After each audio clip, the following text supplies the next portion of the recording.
Pozdravljeni! Danes si bomo ogledali nadvse uporabno aplikacijo Dropbox. Dropbox je del Microsoft družine in je oblačna storitev.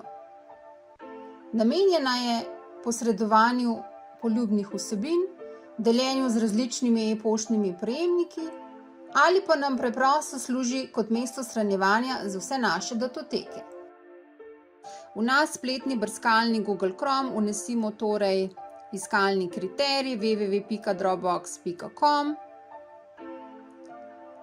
Ko smo preusmerjeni na uradno domačo stran Dropbox, si izberimo možnost brezplačnega poskusnega obdobja.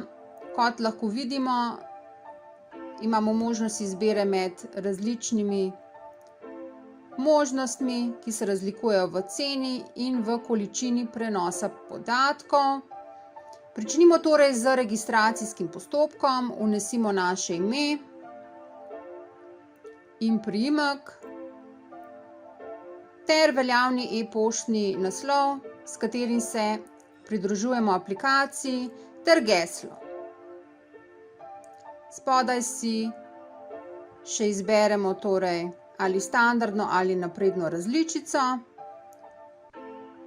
Preizkusne možnosti, ne pozabimo še na soglasje k pridružitvi in pa na sam pričetek, torej Start Free Trial, s katerim torej dokončamo naš registracijski postopek. Ko smo uspešno dokončali registracijo našega uporabniškega računa,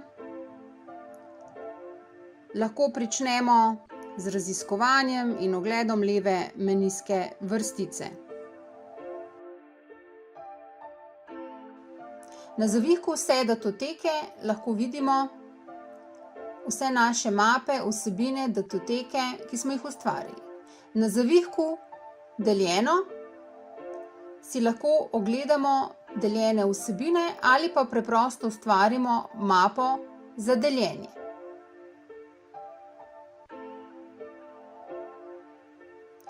Pri zavihku Prenos lahko kreiramo nov prenos. Izberemo možnost Kreiraj prenos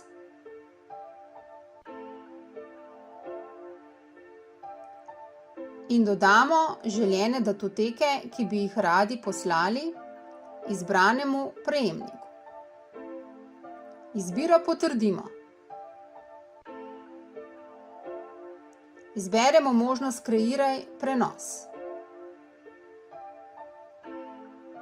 Ustvarili smo URL povezavo, preko katere lahko prejemnik prenese datoteke. Lahko pa se tudi odločimo za možnost posredovanja, tako da vnesemo e-poštni naslov prejemnika in pošljemo.